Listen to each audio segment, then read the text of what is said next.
Dans les ruelles animées d'Abidjan, sous un soleil brûlant et des cris d'enfants jouant au foot, une femme marche d'un pas hésitant vers une maison modeste.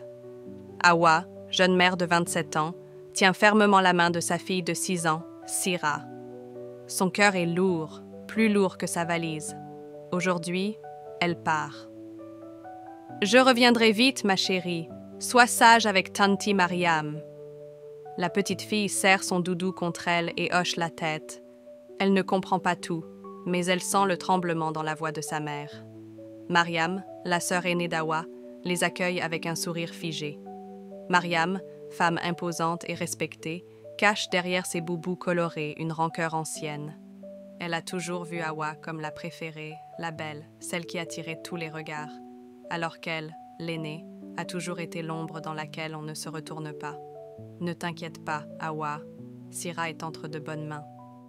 Awa embrasse une dernière fois sa fille et disparaît dans un taxi, ses larmes noyées dans la poussière des routes. Au début, Sira croit aux promesses. Elle attend chaque jour que sa mère l'appelle, que sa tante lui dise des mots doux. Mais bien vite, le masque tombe. Mariam ne la traite pas comme une nièce. Elle devient la servante de la maison. Pendant que son cousin Ismaël, un garçon du même âge, mange à sa faim et joue avec des jouets flambant neufs, Sira récure le sol, lave les habits et dort sur une natte usée, loin du lit moelleux d'Ismaël. Les premières nuits, elle pleure.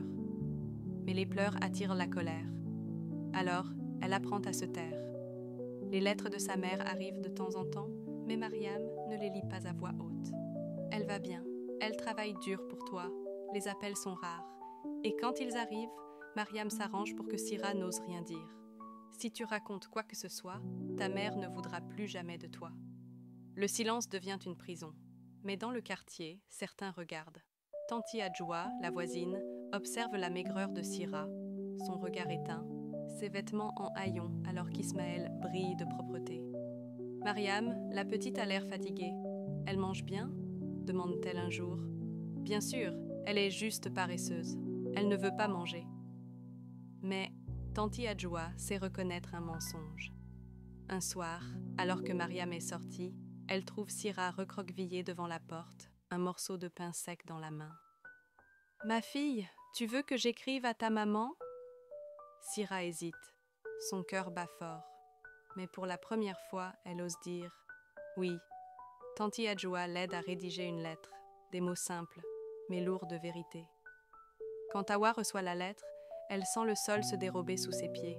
Elle appelle Mariam immédiatement, mais sa sœur nie tout. « Tu vas croire une enfant plutôt que moi ?»